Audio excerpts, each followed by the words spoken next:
អាមេរិកបើកការស៊ើបអង្កេតជុំវិញសោកនាដកម្មវាយប្រហារចំសាលាមួយនៃអ៊ីរ៉ង់ស្លាប់សិស្ស168នាក់រដ្ឋាភិបាលសហរដ្ឋអាមេរិកបានប្រកាសបើកការស៊ើបអង្កេតជាផ្លូវការទៅលើករណីវាយប្រហារតាមអាកាសដ៏រន្ធត់មួយដែលបានកំទេចសាលាបឋមសិក្សាកុមារីសាច់ចារេះទីយេបេក្នុងទីក្រុងមីណាប់ប្រទេសអ៊ីរ៉ង់កាលពីថ្ងៃសៅរ៍កន្លងទៅរបាយការណ៍បឋមពីអាជ្ញាធរអ៊ីរ៉ង់បានបង្ហាញតួលេខដ៏ស្លុតចិត្តដោយមានកុមារីស្លូតត្រង់ដែលមានអាយុចន្លោះពី7ទៅ12ឆ្នាំចំនួន168នាក់បានបាត់បង់ជីវិតភ្លាមៗខណៈដែលពួកគេកំពុងស្ថិតក្នុងម៉ោងសិក្សាយោងតាមការផ្សាយរបស់ទីពនាគារព័ត៌មានអាណាដូឡូនាថ្ងៃទី5មីនានេះរដ្ឋមន្ត្រីការពារជាតិអាមេរិកលោក Pete Hegseth បានចេញមុខមកបកស្រាយថាខាងក្រសួងការពារជាតិកំពុងតាមដាននិងពិនិត្យមើលរឿងនេះយ៉ាងដឹកដល់បំផុតប៉ុន្តែលោកបានសង្កត់ធ្ងន់យ៉ាងម៉ឺងម៉ាត់ថាកងទ័ពអាមេរិកប្រកាន់ខ្ជាប់នៃគោលការណ៍មិនកំណត់គោលដៅលើទីតាំងស៊ីវិលឡើយ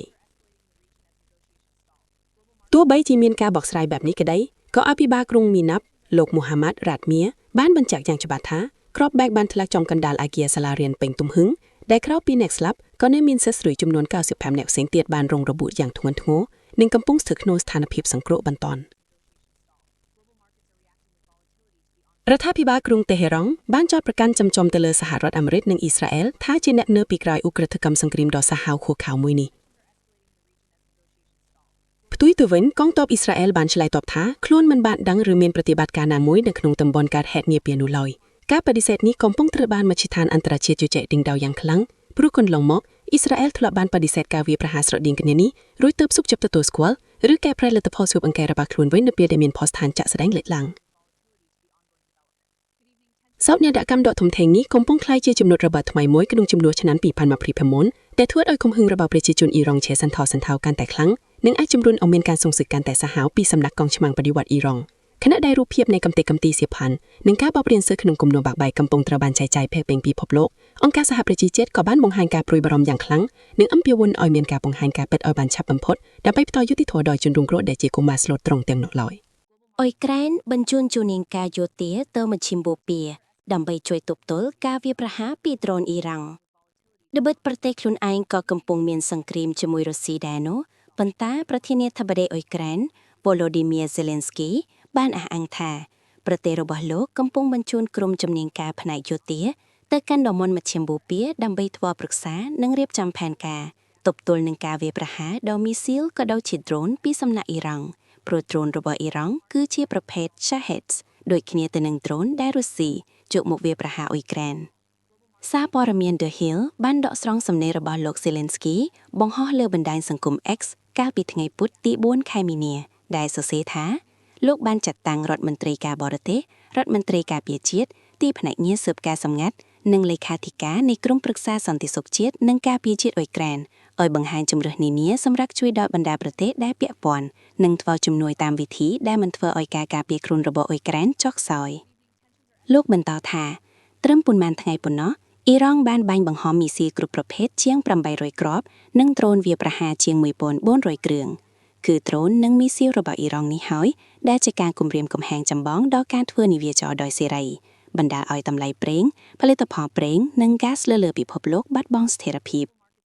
លោកកំពុងពិភាក្សាជាមួយដៃគូនានាក្នុងតំបន់អឺរ៉ុបនិងសហរដ្ឋអាមេរិកនិងបាននិយាយរួចហើយជាមួយមេដឹកនាំនៃប្រទេសមួយចំនួនដែលនៅជិតខាងអ៊ីរ៉ង់ដូចជាអារ៉ាប់រួមកាតាចុកដានីនិងបារ៉ានខណៈផែនការពិភាក្សាជាមួយគុយវ៉ាតនិងប្រទេសដទៃទៀតក្នុងតំបន់ក៏ត្រូវបានរៀបចំទុកផងដែររដ្ឋសភាអាមេរិកដែលគ្រប់គ្រងដោយគណៈបកសាធារណរដ្ឋបានបោះឆ្នោតគាំទ្រឲ្យលោកប្រធានាធិបតី Donald Trump ធ្វើសង្គ្រាមប្រឆាំងអ៊ីរ៉ង់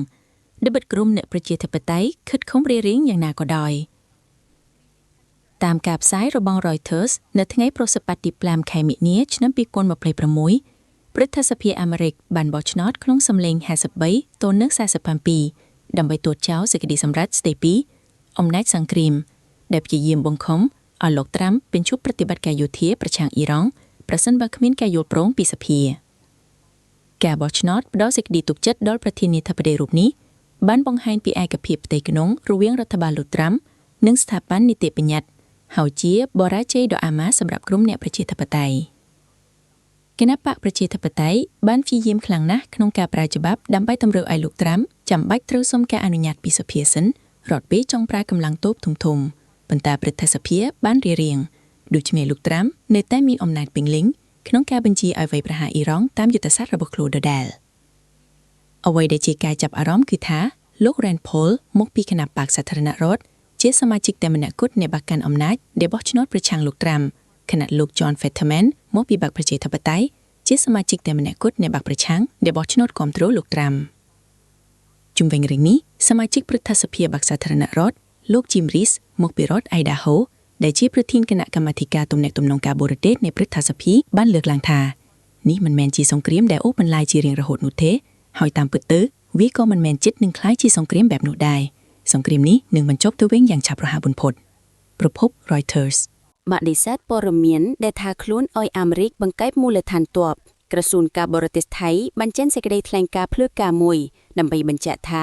រកសេចក្តីរាយការណ៍ដែលថាមានកិច្ចព្រមព្រៀងសម្ងាត់អនុញ្ញាតឲ្យសហរដ្ឋអាមេរិកបង្កើតមូលដ្ឋានទ័ពនៅក្នុងប្រទេសថៃគឺជាព័ត៌មានមិនពិតទាំងស្រុងនេះបើយោងតាមការចុះផ្សាយរបស់ Thai Post កាលពីយប់ថ្ងៃទី4ខែមិនិនាឆ្នាំ2026ក្នុងសន្និសីទសារព័ត៌មាននៅក្រសួងការបរទេសលោក Phani Don ប៉ាឈីមសាវ៉ាត់អគ្គនាយករងនៃនាយកដ្ឋានព័ត៌មាននិងជាអ្នកនាំពាក្យរងក្រសួងបានឆ្លើយតបទៅនឹងការចែកចាយព័ត៌មានតាមបណ្ដាញសង្គមដែលអះអាងថាថៃបានចុះហត្ថលេខាលើសន្ធិសញ្ញាក្រមក្របខ័ណ្ឌកិច្ចសហប្រតិបត្តិការ Indo-Pacific ដែលមានលក្ខខណ្ឌឲ្យអាមេរិកមកតាំងមូលដ្ឋានទ័ពលោក Phani Don បានសង្កត់ធ្ងន់ថាពាក្យចរចាអារ៉ាមទាំងនេះគឺផ្ទុយស្រឡះពីគោលនយោបាយចិត្តដ៏ច្បាស់លាស់របស់ថៃដែលតែងតែលើកកម្ពស់ការកាត់បន្ថយភាពតានតឹងនិងស្វែងរកដំណោះស្រាយដោយសន្តិភាពចំពោះចំនួនសាកលក្រសួងបញ្យល់ថាទោះបីជាថៃរក្សាសម្ព័ន្ធភាពសន្តិភាពដ៏យូរអង្វែងជាមួយអាមេរិកនិងចូលរួមក្នុងក្របខ័ណ្ឌតំបន់ក៏ដោយប៉ុន្តែកិច្ចព្រមព្រៀងទាំងនោះគឺផ្ដោតសំខាន់ទៅលើកិច្ចសហប្រតិបត្តិការសេដ្ឋកិច្ចការជួយសង្គ្រោះគ្រោះមហន្តរាយនិងបស្សាកម្មមនុស្សធម៌ប៉ុណ្ណោះមិនមែនជាការទទួលកងទ័ពបរទេសមកឈរជើងដើម្បីប្រយុទ្ធគ្នានោះឡើយរដ្ឋាភិបាលបានកត់សម្កាត់ថាការផ្សព្វផ្សាយព័ត៌មានមិនពិតនេះកើតឡើងស្របពេលជាមួយនឹងជំនួបនៅពេលថ្មីៗនេះរវាងឯកអគ្គរដ្ឋទូតអាមេរិកនិងនាយករដ្ឋមន្ត្រីថៃព្រមទាំងការធ្វើសម័យយុទ្ធយោធា Cobra Gold 2026ដែលកំពុងដំណើរការមន្ត្រីថៃបានបញ្យល់ថាវត្តមានរបស់បុគ្គលិកយោធាអាមេរិកសម្រាប់សម័យយុទ្ធប្រចាំឆ្នាំនេះគឺមានលក្ខណៈបណ្ដោះអាសន្នប៉ុណ្ណោះនិងមិនមែនជាការរៀបចំមូលដ្ឋានទ័ពអចិន្ត្រៃយ៍នោះឡើយ